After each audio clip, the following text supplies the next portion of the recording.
We hope that Dakota Johnson is having a good week. Over the past couple of years, however, the show and its titular host have been mired in controversy. Season 18 premiered in September of 2020, amidst not only the COVID-19 pandemic but intense public scrutiny. Season 19, Ellen and Warner Brothers have confirmed, will be the final season. The plan means that the show will run through 2022 before no further episodes are made. Ellen says that it was her own decision to end the program after nearly 2 decades. Allegedly, she has been thinking over ending the show for several years. Ellen informed her staff on Tuesday, May 11th, her plan to speak to Oprah Winfrey about the decision on Thursday, May 13th. Thus new episode. When you're a creative person, you constantly need to be challenged, Ellen began.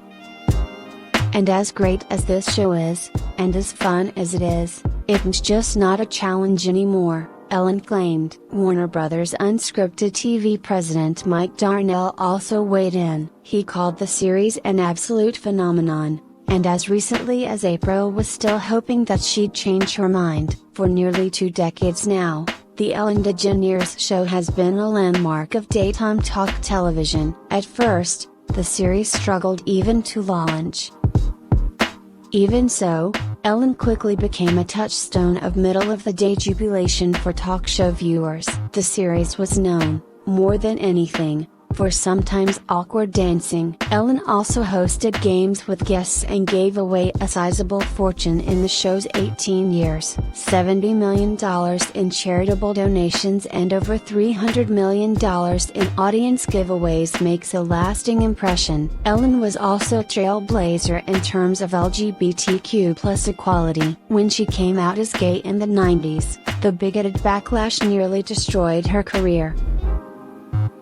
Homophobia is evil, and no one questions that Ellen's career has been a touchstone for the cultural shift away from it. However, in recent years, there have been rumors and anecdotes about Ellen that were unflattering. We all know that some people in powerful positions, both in and out of the entertainment industry, are unpleasant to work for. But viewers and longtime fans were appalled to hear the anguish expressed by current and former employees of Ellen. First came years of reports that Ellen was unkind, rude, or even vindictive towards service workers. There were anecdotes from waiters and hotel employees who described her trying to cost them their jobs. Some of these made headlines. Others traveled only by word of mouth without being published. Then, the veneer on Ellen's public image truly began to crack when Dakota Johnson called her out on her own show. "That's not the truth. Ellen" is a powerful line that has resonated through social media and our culture for a reason. And it was only a prelude to the deluge of scandal that followed. In the early weeks of the COVID-19 pandemic hitting the United States, Ellen's producers and crew were kept in the dark. For a while, they were told next to nothing about hours, pay, or work that they would be doing as the show continued. Meanwhile, a non-union tech company was hired to set up Ellen's home so that she could continue to film. When the crew of more than 30 core employees were contacted, they were told to brace themselves. Though the show was continuing to air, they were told to expect a 60% cut to their pay. This was not just a monstrous betrayal of loyal employees, but totally contrary to Ellen's public image. When it rains, it pours, and a deluge of unhappy employees began to speak out. A lot of people will keep quiet about untenable working conditions while they are being paid well. When they are no longer being paid well, the incentive to keep their misery to themselves suddenly evaporates.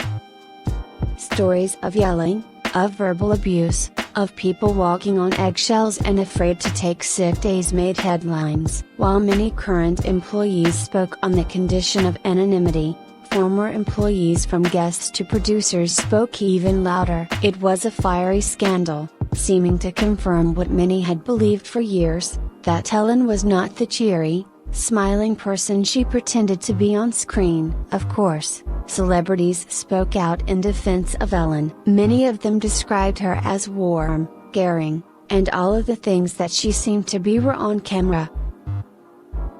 But then, we don't really judge people for how they treat famous actors, do we? It's how they treat employees and waiters that matters. 2 high-level producers who worked on the show were named in numerous upsetting anecdotes. These men are no longer employed by the show, and it appears that the network had hoped audiences would get closure. Fans were intended to simply believe that Helen had simply not noticed a toxic environment, rather than contributing to it herself. But, the show returned for season 18 after a pandemic delay, and reports claimed that employees were happier.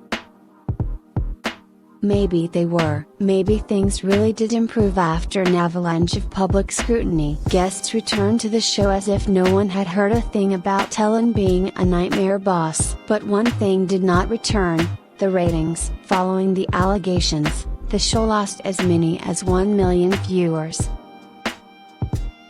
A solid portion of the audience, albeit still in the minority, clearly could not look at Helen the same way again. It's a shame that Helen has seemingly not been conscious about practicing the kindness that she espouses on television, and it is interesting to hear that she is ending the series due to feeling a lack of a challenge. Like Dakota Johnson, we have questions about the veracity of that statement. Is Ellen really just smarting from a lack of love?